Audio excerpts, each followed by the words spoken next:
അപ്പൊ കുറെ നാൾക്ക് ശേഷം പിന്നെ മിസ് വന്നിട്ടുണ്ട്. ഇന്ന് ഞാൻ പറയാൻ പോകുന്നത് പാസ് സിസ്റ്റം 1, പാസ് സിസ്റ്റം 1-നകത്ത് കൊറോണ മിക്കവാറും എല്ലാ ക്വസ്റ്റ്യൻ പേപ്പറിലും ചോദിക്കാറുള്ള ഒരു പോർഷൻ തന്നെയാണ്. പാർട്ട് എയിലോ പാർട്ട് എസ് എ ക്വസ്റ്റ്യന്റെ 12 മാർക്സ് 8 മാർക്സ് ക്വസ്റ്റ്യനിൽ 8 മാർക്സിനായിട്ടൊക്കെ കൊറോണ ചോദിക്കാറുണ്ട്. അത് ഞാൻ പഠിക്കുന്ന കാലത്തെ കൊറോണ എപ്പോഴും ചോദിച്ചു വരുന്ന ഒരു പോർഷനാണ്. അപ്പൊ ഞാനിവിടെ ഓൾറെഡി കൊറോണയുടെ കുറച്ച് നോട്ട്സ് എഴുതിയിട്ടുണ്ട്. കംപ്ലീറ്റ് നോട്ട് എഴുതി എക്സ്പ്ലെയിൻ ചെയ്യാം. ഇപ്പൊ ഇതെന്താണെന്ന് നിങ്ങൾ ആദ്യം നോട്ട്സ് എഴുതിയെടുക്കണം. എഴുതിയെടുത്തിട്ട് വേണം പഠിക്കാൻ. അപ്പൊ ഞാനിപ്പോ കൊറോണ എന്താണെന്ന് എക്സ്പ്ലെയിൻ ചെയ്യാം. നോക്കിക്കോ, ഇവിടെ സിമ്പിൾ ആയിട്ട് എന്റെ രീതി പറയുമ്പോൾ നോട്ട്സ് പറയുന്നതിന് മുന്നേ ഞാൻ കാര്യം എന്താന്ന് പറയും. അപ്പോ ഇവിടെ കൊറോണ എന്താന്ന് വെച്ചാല് ട്രാൻസ്മിഷൻ ലൈൻസിനകത്ത് ഇപ്പൊ 2 ട്രാൻസ്മിഷൻ ലൈൻസ് ഉണ്ടെന്ന് നിങ്ങൾ വിചാരിക്കേ. 2 ട്രാൻസ്മിഷൻ ലൈൻസ് ഉണ്ടെങ്കിൽ ആ ട്രാൻസ്മിഷൻ ലൈൻസിന്റെ ഡയമീറ്ററിനേക്കാൾ ഹയർ ഡിസ്റ്റൻസിലാണ് ഈ 2 ലൈൻസും ഈ 2 ട്രാൻസ്മിഷൻ ലൈൻസും പാസ് ചെയ്യുന്നത്, അല്ലെങ്കിൽ 2 ട്രാൻസ്മിഷൻ ലൈൻസും ഓർ 2 കണ്ടക്ടേഴ്സും പ്ലേസ് ചെയ്തിട്ടുള്ളത്. ആ കണ്ടക്ടേഴ്സിന്റെ ഡയമീറ്ററിനേക്കാൾ കൂടുതൽ ലെങ്തിലാണ്. ആൻഡ് അവിടെ നമ്മളൊരു അപ്ലൈ ചെയ്യുന്ന വോൾട്ടേജ് ഉണ്ട്, ഒരു alternating potential difference or alternating potential voltage നമ്മൾ അപ്ലൈ ചെയ്യുന്നുണ്ട്. ആ അപ്ലൈ ചെയ്യുന്ന പൊട്ടൻഷ്യൽ ഡിഫറൻസ് ഒരു നോർമൽ റേറ്റിംഗിലാണ് പോകുന്നതെങ്കിൽ, അല്ലെങ്കിൽ ഒരു നോർമൽ റേറ്റിലുള്ള പൊട്ടൻഷ്യൽ ഡിഫറൻസ് ആണ് ഈ 2 വയേഴ്സിലും കൊടുത്തിട്ടുള്ളതെങ്കിൽ ആ ട്രാൻസ്മിഷൻ ലൈൻ സ്മൂത്ത് ആയിട്ട് തന്നെ ട്രാൻസ്മിഷൻ നടക്കും. അവിടെ അറ്റ്മോസ്ഫിയറിക് സറൗണ്ടിങ് എയർ കാരണം ഡിഫറൻസ് ഒന്നും തന്നെ ഉണ്ടാവില്ല. എന്നാൽ നമ്മൾ അപ്ലൈ ചെയ്യുന്ന അപ്ലൈഡ് വോൾട്ടേജ്, അതായത് അപ്ലൈ ചെയ്യുന്ന ഓൾട്ടർനേറ്റിംഗ് പൊട്ടൻഷ്യൽ ഡിഫറൻസ് ഒരു ക്രിട്ടിക്കൽ വാല്യൂവിനേക്കാൾ, അല്ലെങ്കിൽ ഒരു ലിമിറ്റഡ് വാല്യൂ, ഒരു സർട്ടൈൻ വാല്യൂവിനേക്കാൾ ഹയർ വാല്യൂ ഓഫ് വോൾട്ടേജ് ആണ് അപ്ലൈ ചെയ്യുന്നതെങ്കിൽ ഈ ട്രാൻസ്മിഷൻ ലൈൻസിൽ അറ്റ്മോസ്ഫിയറിക് സറൗണ്ടിങ് എയർ കാരണം ഒരു ഫെയിന്റ് വയലറ്റ് ഗ്ലോ, ഒരു നിങ്ങൾ കണ്ടിട്ടുണ്ടാവും ചില സമയത്തൊക്കെ നമ്മുടെ transformer road side, distribution transformer road സൈഡിലുള്ള ട്രാൻസ്ഫോമറിൽ നിന്നൊക്കെ ചെറിയൊരു വയലറ്റ് ഗ്ലോ പോകുന്ന കാണാം. ഒരു ഗ്ലോ, തീ പോകുന്ന പോലെ, നമ്മൾ തീ പോകുന്നു എന്ന് പറയും, അതുപോലെ തീ പോകുന്ന പോലെ ഒരു ഫെയിന്റ് ആയിട്ടുള്ള, അതായത് ഒരു എന്താ പറയാ, ലൈറ്റ് ആയിട്ടുള്ള ഒരു വയലറ്റ് ഗ്ലോ പോകുന്ന കാണാം. ആ ഫെയിന്റ് വയലറ്റ് ഗ്ലോനെയാണ് നമ്മൾ കൊറോണ എന്ന് പറയുന്നത്. ക്ലിയർ ആണോ? ഇതിനെയാണ് നമ്മളൊരു കൊറോണ എന്ന് പറയുന്നത്. അതാണ് ഫസ്റ്റ് പോയിന്റ്. മുഴുവൻ ഫസ്റ്റ് പാരഗ്രാഫിൽ മൊത്തം ഞാൻ എഴുതിയിട്ടുള്ളത്. അവിടെ കൃത്യമായിട്ട് പറയുന്നുണ്ട്, ഒരു സർട്ടൈൻ വാല്യൂവിനേക്കാൾ വോൾട്ടേജ് ഇൻക്രീസ് ചെയ്താൽ മാത്രമേ അറ്റ്മോസ്ഫിയറിക് സറൗണ്ടിങ്ങിൽ നിന്ന് ഈ കണ്ടക്ടറിൽ ഒരു ഫിനോമിനൻ ഉണ്ടാവുള്ളൂ. അറ്റ്മോസ്ഫിയറിക് സറൗണ്ടിങ് എയർ കാരണം ഈ കണ്ടക്ടേഴ്സിൽ ഒരു ചേഞ്ച് ഉണ്ടാവുള്ളൂ. ആ ചേഞ്ച് കാരണം ഉണ്ടാവുന്ന ഒരു ഗ്ലോയാണ് എന്ത്, കൊറോണ എന്ന് പറയുന്നത്. ആൻഡ് കൊറോണ എപ്പോഴും അക്കമ്പനി ചെയ്യുമ്പോൾ വെറുതെ കൊറോണ വരില്ല, ഒരു ഹിസ്സിങ് നോയ്സ് ഉണ്ടാവും.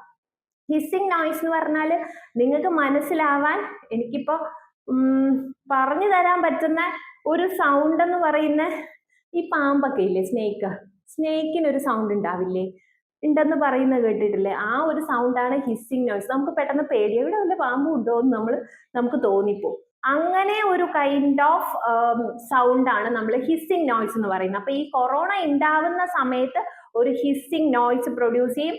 ദെൻ ഓസോൺ O3 ഫോം ചെയ്യും, ഫെയിൻ ഗ്ലോയും ഉണ്ടാവും. ഇതിനെയാണ് നമ്മൾ കൊറോണ എന്ന് പറയുന്നത്. ഇനി മിസ് ഇവിടെ എക്സ്പ്ലെയിൻ ചെയ്യാം, നിങ്ങൾ നോക്കിക്കോ. ഞാൻ ഇവിടെ എഴുതിയേക്കുന്നത് വായിക്കാം, അപ്പൊ നിങ്ങൾ അത് നോക്കി എഴുതിയെടുക്കണേ, എന്നിട്ട് വേണേ പഠിക്കാൻ.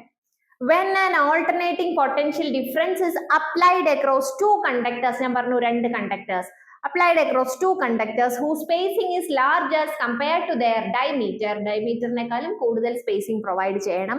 There is no apparent change in the condition of the atmospheric air surrounding the wires if the applied voltage is low applied voltage ആണ് ആ കണ്ടക്ടറിൽ കൂടി പാസ് ചെയ്യുന്നതെങ്കിൽ, അല്ലെങ്കിൽ അപ്ലൈ ചെയ്തതെങ്കിൽ അറ്റ്മോസ്ഫിയറിക് എയർ, സറൗണ്ട് ചെയ്യുന്ന എയറിൽ നിന്ന് ചേഞ്ചുകൾ ഒന്നും തന്നെ ആ കണ്ടക്ടേഴ്സിൽ ഉണ്ടാകാൻ പോകുന്നില്ല. However, when the applied voltage exceeds a certain value, കണ്ടോ ഇവിടെ certain value എന്ന് എഴുതിയിട്ടുണ്ട്, ഒരു certain വാല്യൂവിനേക്കാൾ കൂടുതൽ ആ അപ്ലൈ ചെയ്യുന്ന വോൾട്ടേജ് ഇൻക്രീസ് ചെയ്താൽ, ആ ഇൻക്രീസ് ചെയ്യുന്ന വോൾട്ടേജിനെ നമ്മൾ ക്രിട്ടിക്കൽ ഡിസ്റപ്റ്റീവ് വോൾട്ടേജ് ക്രിട്ടിക്കൽ കണ്ടോ, ഞാൻ മാർക്ക് ചെയ്തിട്ടുണ്ട് റെഡിങ് കൊണ്ട്. ക്രിട്ടിക്കൽ ഡിസ്ട്രപ്റ്റീവ് വോൾട്ടേജ്, ആ ഇൻക്രീസ് ചെയ്യുന്ന ഹൈ വോൾട്ടേജിനാണ് ക്രിട്ടിക്കൽ ഡിസ്ട്രപ്റ്റീവ് വോൾട്ടേജ് എന്ന് പറയുന്നത്. അപ്പൊ however when the applied voltage exceeds a certain voltage or certain value called the critical disruptive voltage, the conductors are surrounded by a faint violet glow. ഒരു violet glow ആണ് ഉണ്ടാവുക. faint violet glow called the corona. അപ്പൊ ആ violet glow form ചെയ്യുന്നതിനെ നമ്മൾ corona എന്ന് പറയും. ഇനി അടുത്ത the phenomenon of corona is accompanied by a hissing sound. ഞാൻ പറഞ്ഞില്ല ഒരു hissing noise, ഈ പാമ്പിന്റെ ഒക്കെ സൗണ്ട് ഉണ്ടാവുമെന്ന് പറഞ്ഞില്ലേ, അത് തന്നെയാണ്. accompanied by a hissing sound, production of ozone, power loss, കാരണം വോൾട്ടേജ് ലോസ് ഉണ്ടാവും. വോൾട്ടേജ് ലോസ് ആകുമ്പോഴത്തേനും കറണ്ട് അതിനകത്ത് പാസ് ചെയ്യുന്നുണ്ട്, സോ I2R ലോസ് ഉണ്ടാവും അല്ലെ. Power loss and radio interference, radio ഇന്റർഫറൻസിന്റെ ചേഞ്ച് വരും. then the higher the voltage is raised, the larger and higher the luminous envelope become. അതായത് luminous envelope becomes എന്ന് പറഞ്ഞാൽ ഈ ഒരു ഫെയിൻ ഗ്ലോ ഫോം ചെയ്ത് നിൽക്കില്ലേ, അപ്പം ഹയർ ആണ് അവിടുത്തെ വോൾട്ടേജ് എങ്കിൽ, വോൾട്ടേജ് ഭയങ്കരമായിട്ട് ഇൻക്രീസ് ചെയ്ത ഈ കണ്ടക്ടറിന് ചുറ്റും ഉണ്ടാവുന്ന ഈ വയലറ്റ് ഗ്ലോ, ഈ ഫെയിൻറ്റ് വയലറ്റ് ഗ്ലോ ഭയങ്കര വലിയൊരു എൻവലപ്പ് ആയിട്ട് ഫോം ചെയ്യും. ചെറിയ ചേഞ്ച് മാത്രമാണ് വോൾട്ടേജ്, ഇപ്പൊ നോർമൽ ക്രിട്ടിക്കൽ വാല്യൂവിനേക്കാൾ അല്ലെങ്കിൽ ഒരു നോർമൽ വോൾട്ടേജിനേക്കാൾ കുറച്ച് ചെറിയ ഇൻക്രിമെന്റ് മാത്രമേ പൊട്ടൻഷ്യൽ ഡിഫറൻസിന് ഉണ്ടാവുന്നുള്ളെങ്കിൽ ആ ഫോം ചെയ്യുന്ന വയലറ്റ് ഗ്ലോ എന്ന് പറഞ്ഞാൽ ഒരു ചെറിയ സർക്കിൾ, ഇപ്പൊ ഒരു സർക്കിൾ ആക്കി പറഞ്ഞാൽ ആ ഡയമീറ്റർ അല്ലെങ്കിൽ ആ കണ്ടക്ടറിന് ചുറ്റുമുള്ള ഒരു ചെറിയ ഡയമീറ്ററിൽ വരുന്ന ഒരു സാധനമായിരിക്കും ആ വയലറ്റ് ഗ്ലോ എന്ന് പറയുന്നത്. പക്ഷെ ഭയങ്കര ഹൈ ആയിട്ട് വോൾട്ടേജ് ഇൻക്രീസ് ചെയ്ത് കഴിഞ്ഞാൽ ആ കണ്ടക്ടറിന് ചുറ്റും ഉണ്ടാവുന്നത് ഒരു വലിയ സർക്കുലർ ഷേപ്പ്, സർക്കുലർ തന്നെ ഇരിക്കണം എന്നില്ല, സിമെട്രിക്കൽ ഷേപ്പ് തന്നെ ആവണമെന്നില്ല, പക്ഷെ ഒരു വലിയ എന്തായിരിക്കും ഒരു എൻവലപ്പ് ആയിരിക്കും അവിടെ ഫോം ചെയ്യുന്നത്. Okay, higher the luminous envelope becomes and greater are the sound. അപ്പം ഈ എൻവലപ്പ് ഇൻക്രീസ് ചെയ്യുന്നതിനനുസരിച്ച് അല്ലെങ്കിൽ കൊറോണ ഫോം ചെയ്യുന്നത് ഹയർ ദ കൊറോണ ഫോം ചെയ്തിട്ടുണ്ടെങ്കിൽ ആ കൊറോണയ്ക്ക് അല്ലെങ്കിൽ ആ ഗ്ലോയ്ക്ക് ഉണ്ടാകുന്ന സൗണ്ടും എന്ത് തന്നെയാണ്, കൂടുതൽ തന്നെയാണ്. അതാണ് പറഞ്ഞ greater are the sound, the power loss and the radio noise, എല്ലാ നോയ്സ് റേഡിയോ ഡിഫറൻസ് ഉണ്ടാകുമെന്ന് പറഞ്ഞില്ല, അപ്പൊ ആ റേഡിയോ നോയ്സ് എല്ലാം തന്നെ ഭയങ്കര ഹയർ ആയിരിക്കും. If the applied voltage is increased to breakdown value, apply ചെയ്ത വോൾട്ടേജ് breakdown വാല്യൂവിനേക്കാൾ, breakdown value എന്ന് പറഞ്ഞ ഒരു സാച്ചുറേറ്റഡ് ഒരു വാല്യൂ ഉണ്ടാവില്ല, അതിനേക്കാൾ ഇൻക്രീസ് ചെയ്താൽ the flashover will occur between the conductors due to the breakdown of air insulation. അപ്പോൾ ഈ ഒരു കണ്ടക്ടറിൽ ഉണ്ടാവുന്ന കൊറോണ എന്ന് പറയുന്നത് എന്താണ്, നമ്മുടെ ബ്രേക്ക് ഡൗൺ വാല്യൂവിനേക്കാൾ ഇൻക്രീസ് ചെയ്ത് കഴിഞ്ഞാൽ അവിടെ ഉണ്ടാവുന്ന ആ ഫ്ലാഷ് ഓവർ, ആ വയലറ്റ് ഗ്ലോ വരുന്നില്ലേ കൊറോണ ഫോം ചെയ്യുന്നത്, ആ ഫ്ലാഷ് ഓവർ എന്ന് പറയുന്നത് will occur between the conductors due to the break down of air insulation. Air ഇൻസുലേഷന്റെ സറൗണ്ടിങ് എയർ കാരണമല്ലേ ഈ കൊറോണ വരുന്നത്, വോൾട്ടേജ് ഇൻക്രീസ് ചെയ്യുമ്പോൾ. അപ്പൊ ആ എയർ ഇൻസുലേഷന്റെ ബ്രേക്ക് ഡൗൺ കാരണം ആ രണ്ട് കണ്ടക്ടേഴ്സിന് ബിറ്റ്വീൻ ആയിട്ടായിരിക്കും ഫ്ലാഷ് ഓവർ ഒക്കർ ചെയ്യുന്നത്. ക്ലിയർ അല്ലേ? ഇനി ഞാൻ ഇവിടെ ഡെഫിനേഷൻ ആയതുകൊണ്ടാണ് ആ ബ്ലൂ ഇങ്കിൽ എഴുതിയിട്ടുള്ളത്. അതെന്താ വെച്ചാൽ സിമ്പിൾ ആയിട്ട് ഈ 2 പാരഗ്രാഫിൽ നിന്ന് ഒരു ഡെഫിനേഷൻ എഴുതാൻ പറഞ്ഞാൽ ഇങ്ങനെ നമുക്ക് എഴുതാം. The phenomenon of violet glow, hissing noise and production of ozone gas in an overhead transmission line is known as corona. എന്ന് വെച്ചാൽ violet glow, phenomenon of violet glow ഉണ്ടാവും.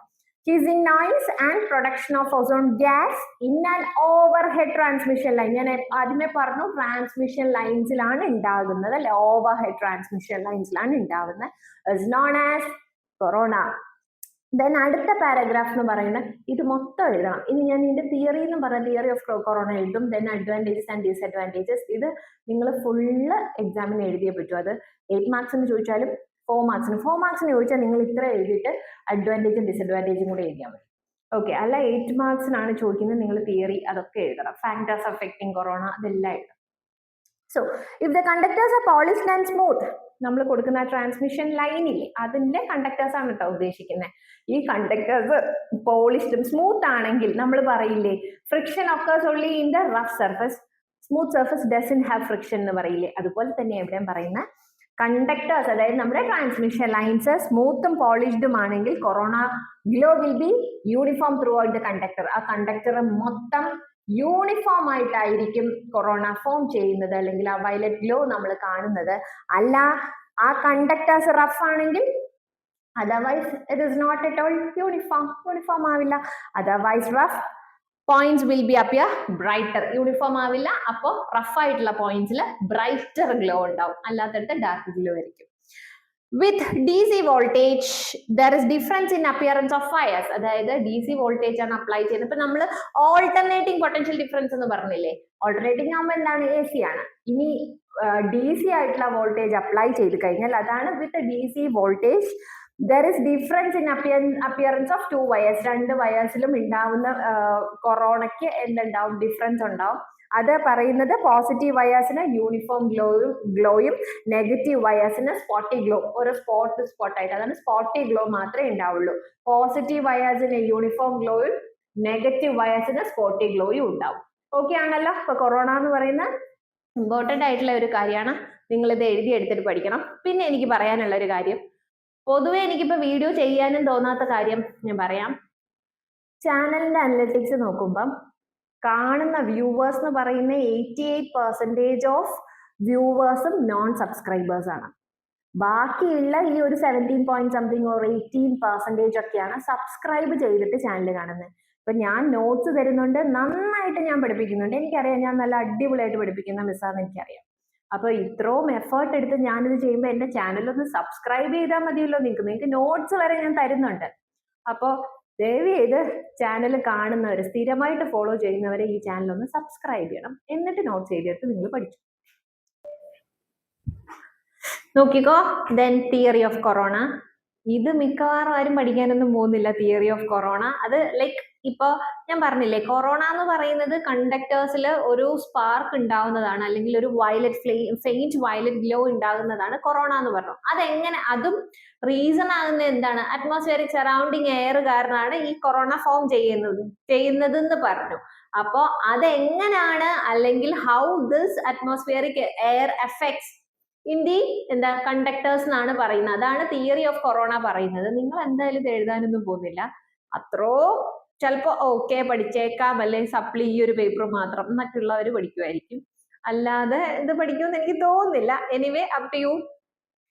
നോക്കിക്കോ, ഇവിടെ നമ്മൾ പറയുന്നത് അയണൈസേഷൻ, എയർ അയണൈസ് ആവുന്നു. എയറിന്റെ അയണൈസേഷൻ കണ്ടിന്യൂസ് പ്രോസസ് ആയി നടന്നുകൊണ്ടിരിക്കും. അറ്റ് എ പെർട്ടിക്കുലർ ടൈമിംഗിൽ അയണൈസേഷൻ കണ്ടിന്യൂസ് ആയിട്ട് നടന്നുകൊണ്ടിരിക്കും. അങ്ങനെ കണ്ടിന്യൂസ് ആയിട്ട് അയണൈസേഷൻ നടക്കുമ്പോൾ കൊറോണ ഫോം ചെയ്തുകൊണ്ടിരിക്കും എന്ന് പറയുന്നതാണ് ഇവിടെ എഴുതിയിട്ടുള്ളത്. ഞാൻ വായിക്കാം, എന്നിട്ട് എക്സ്പ്ലെയിൻ ചെയ്യാൻ നോക്കിക്കോണേ, എഴുതിയെടുക്കണേ ആവശ്യമുള്ളവര്. Then theory of corona formation. Some ionization is always present in air due to cosmic rays. പിന്നെ അൾട്രാവയലറ്റ് റേഡിയേഷൻസ് പറഞ്ഞിട്ടുണ്ടല്ലോ, ultraviolet radiations and radioactivity. കാണാൻ പറ്റുന്നില്ലേ, ഇപ്പൊ കാണാമോ? Okay. Radioactivity. Under normal condition the air around the conductors is supplied between the conductors. Normal കണ്ടീഷനിൽ എന്താ, കണ്ടക്ടേഴ്സിന്റെ air around the കണ്ടക്ടേഴ്സിന് ചുറ്റുമുള്ള എയർ എന്ന് പറയുന്നത് കണ്ടക്ടേഴ്സിൽ തന്നെ അപ്ലൈഡ് ആവും. അപ്പോൾ the potential gradient is set up in the air which will have maximum value at the conductor surface. അപ്പോൾ അവിടെ പൊട്ടൻഷ്യൽ ഗ്രേഡിയന്റ് ഉണ്ടാവുന്നത്, പൊട്ടൻഷ്യൽ ഗ്രേഡിയന്റ് സെറ്റപ്പ് ആകുന്നത് എയറിന് ചുറ്റുമുള്ള പൊട്ടൻഷ്യൽ ഗ്രേഡിയന്റ് ആണ്. Set up in the air which will have the maximum value at the conductor surface. കണ്ടക്ടറിന്റെ സർഫസിൽ maximum potential gradient form ചെയ്യും, സെറ്റപ്പ് ആവും. Under the influence of potential gradient, the existing free electron acquire greater velocity. Free electrons in velocity കൂടുമ്പോൾ under the influence of this potential gradient ആണ്. എന്താണ് ഈ gradient? Velocity gradient, potential gradient, energy gradient. Energy with respect to a particular distance is energy gradient. Potential with respect to a particular distance is potential gradient. അപ്പോൾ ഈ gradient എന്ന് പറയുന്ന ഒരു particular distance-നെ base ചെയ്തുകൊണ്ട് നമ്മൾ എന്ത് ടേമിനെ ഡിഫൈൻ ചെയ്താലും അത് ഗ്രേഡിയന്റ് ആണെന്ന് പറയാം. ഇവിടെ പൊട്ടൻഷ്യൽ ഗ്രേഡിയന്റ് ആകുമ്പോൾ potential with respect to a particular distance ആണ്. അപ്പോൾ under the influence of potential gradient the existing free electrons acquire greater velocity. ആ ഫ്രീ ഇലക്ട്രോൺസിന്റെ വെലോസിറ്റി കൂടുമ്പോൾ എന്തുണ്ടാവും, ഈ അത് വേണ്ട. അപ്പോൾ പൊട്ടൻഷ്യൽ ഗ്രേഡിയന്റിന്റെ ഇൻഫ്ലുവൻസ് കാരണം ഫ്രീ ആയിട്ടുള്ള ഇലക്ട്രോൺസിന് high velocity achieve ചെയ്യും, greater velocity achieve ചെയ്യും. The greater the applied voltage, greater the potential gradient and more is the velocity of free electron. അപ്പോൾ the potential voltage greater ആകുമ്പോഴത്തേനും potential gradient കൂടുതലായിരിക്കും. potential gradient കൂടുമ്പോൾ free electrons acquire ചെയ്യുന്ന velocity more ആയിരിക്കും. more is the velocity of free electrons. free electronsനുള്ള velocity കൂടുതലായിരിക്കും. When the potential gradient at the conductor surface reaches about 30 kV per cm, 30 kilovolt per സെന്റിമീറ്ററിൽ potential gradient conductor സർഫസിൽ achieve ചെയ്താൽ the velocity acquired by the free electrons is sufficient to strike the neutral molecule. ആ conductor free ഇലക്ട്രോൺസിന്റെ velocity free ഇവിടെ neutral മോളിക്യൂളിനെ collide ചെയ്യാൻ okay ആണ്. അതാണ് സ്ട്രൈക്ക് ചെയ്യാൻ sufficient to strike the neutral molecule. Neutral മോളിക്യൂൾസിനെ സ്ട്രൈക്ക് ചെയ്യാൻ സഫിഷ്യന്റ് ഓഫ് എനർജി ആകും എപ്പോ 30 kV/cm ആയാൽ ആണ് കേട്ടോ, അല്ലെങ്കിൽ more than reaches about 30 kV/cm ആണ്, പെർ സെന്റിമീറ്റർ ആണ്. This produces another ion and one more free electron which in turn are accelerated until they collide with the neutral molecule. ഇതിങ്ങനെ continuous ആയിട്ട് അടുത്ത മോളിക്യൂൾ ഫോം ചെയ്യുന്നു. ആ form ചെയ്യുന്നതും again ഇത്രയും വെലോസിറ്റിയിലോട്ട് reach ചെയ്യുമ്പോഴത്തേനും അടുത്തതുമായിട്ട് collide ചെയ്യുന്നു, അടുത്ത ഫ്രീ ഇലക്ട്രോണോ റാഡിക്കലുമായിട്ട് കൊളൈഡ് ചെയ്യുന്നു. കൊളൈഡ് ചെയ്ത് ഇത് ഫോം ചെയ്യും. കൊളൈഡ് ചെയ്ത് ഇത് പൊക്കോണ്ടിരിക്കും. അപ്പോൾ neutral molecule does producing another ion, പിന്നെയും അയോൺസ് പ്രൊഡ്യൂസ് ചെയ്യും. This process of ionization is cumulative. ഈ അയണൈസേഷൻ പ്രോസസ്സ് ക്യുമുലേറ്റീവ് ആണ്, അതായത് കണ്ടിന്യൂസ് ആയിട്ട് ഇങ്ങനെ ഫ്രീ ഇലക്ട്രോൺസ് എന്ത് ചെയ്യും, ന്യൂട്രൽ മോളിക്യൂളായിട്ട് കൊളൈഡ് ചെയ്തുകൊണ്ടിരിക്കും. ഇങ്ങനെ കൊളൈഡ് ചെയ്യുന്നു, അടുത്തത് ഫോം ചെയ്യുന്നു, കൊളൈഡ് ചെയ്യുന്നു, അടുത്തത് ഫോം ചെയ്യുന്നു. അങ്ങനെ ഈ പ്രോസസ് ഓഫ് അയണൈസേഷൻ എന്ന് പറയുന്നത് ക്യുമുലേറ്റീവ് ആയി, അതായത് കണ്ടിന്യൂസ് ആയി പോയിക്കൊണ്ടിരിക്കും. ആ അയണൈസേഷന്റെ റിസൾട്ടന്റ് ആണ് എന്ത്, നമ്മുടെ കൊറോണ അല്ലെങ്കിൽ ദിസ് ഫോർമേഷൻ ഓഫ് സ്പാർക്ക്. ഇതാണ് തിയറി ഓഫ് കൊറോണ. ഇതുകൊണ്ടാണ് ഞാൻ പറഞ്ഞത് നിങ്ങൾ ഇത് എഴുതാൻ ചാൻസ് ഇല്ല, അതെങ്ങനെ അയണൈസേഷൻ നടക്കുന്നു എന്നുള്ളത്. അല്ലെങ്കിൽ നിങ്ങൾ ഒരു കാര്യം ചെയ്യണം, നിങ്ങൾ +2 ഫിസിക്സിൽ എങ്ങാണ്ട് അയണൈസേഷൻ പ്രോസസ്സ് പഠിച്ചത് ഓർമ്മയില്ല, ഫിസിക്സിലോ കെമിസ്ട്രിയിലോ എവിടെയോ പഠിച്ചിട്ടുണ്ട്, അത് എഴുതി വെച്ചാലും മതി. ഓക്കെ, ഇതുമായിട്ട് ജസ്റ്റ് ഒന്ന് കമ്പയർ ചെയ്ത് നിങ്ങളുടെ ബുദ്ധിയിൽ തോന്നുന്ന അനുസരിച്ച് നിങ്ങളൊന്ന് എഴുതിയാൽ മതി തിയറി ഓഫ് അയണൈസേഷൻ. ബിക്കോസ് ഇത് 8 മാർക്സിന് ചോദിച്ചാൽ അത്രേ എഴുതണമല്ലോ. ഒന്നാമത് തിയറി അല്ലേ, തിയറി നമ്മൾ മാക്സിമം എഴുതിയാലല്ലേ മാർക്സ് കിട്ടത്തുള്ളൂ. അതുകൊണ്ടാണ് ഞാൻ തിയറി ഓഫ് കൊറോണയും ഫാക്ടേഴ്സ് അഫക്റ്റിംഗ് കൊറോണയും 8 മാർക്സിന്റെ ക്വസ്റ്റ്യൻ ആണെങ്കിൽ എഴുതണം എന്ന് പറഞ്ഞത്. എഴുതിയിട്ടുണ്ട് മക്കളെ ഞാനിവിടെ. വാട്ട് ആർ ദ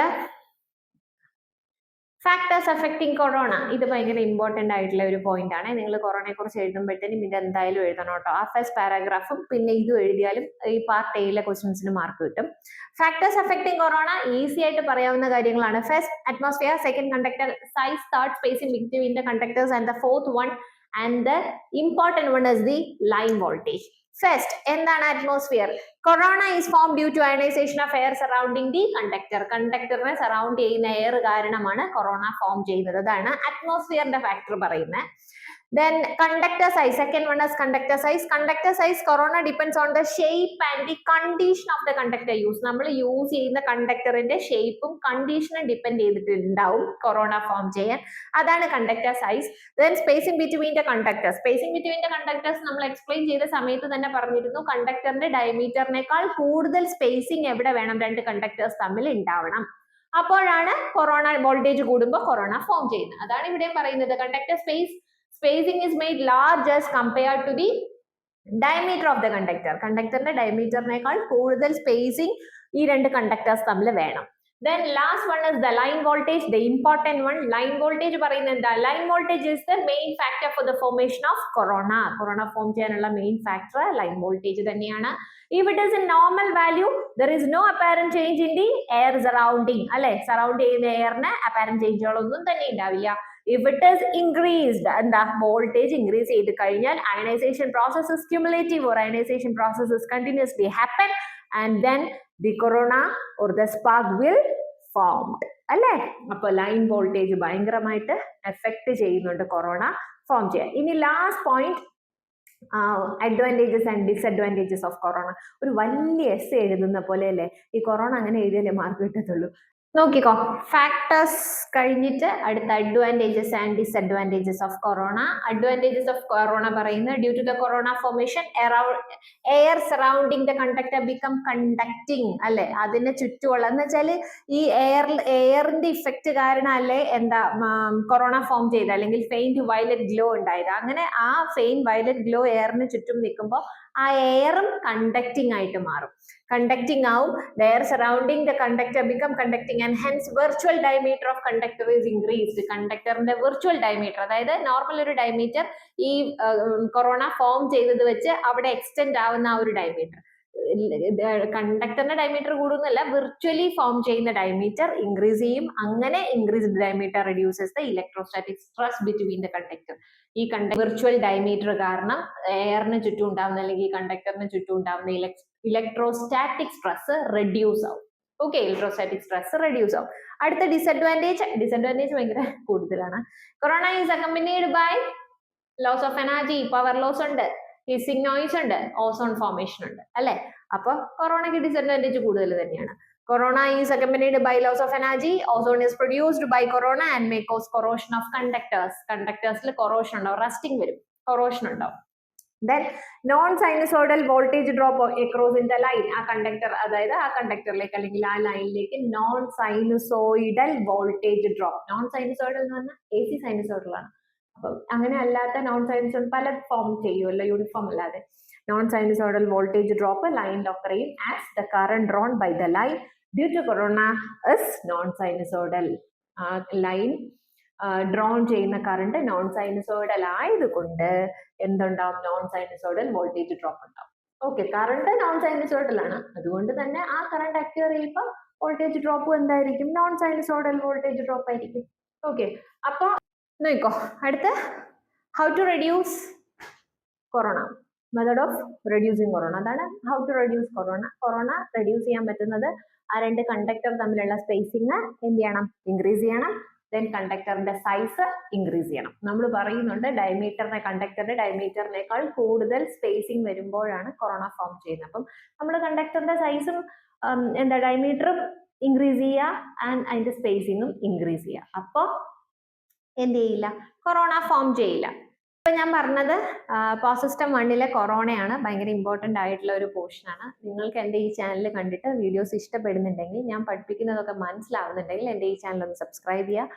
നിങ്ങളുടെ ഫ്രണ്ട്സിന് സജസ്റ്റ് ചെയ്യുക. എന്ത് ഡൗട്ട്സ് ഉണ്ടെങ്കിലും കോമെന്റ് ചെയ്തോ, ഞാൻ റിപ്ലൈ തരുന്നതാണ്. Then thank you.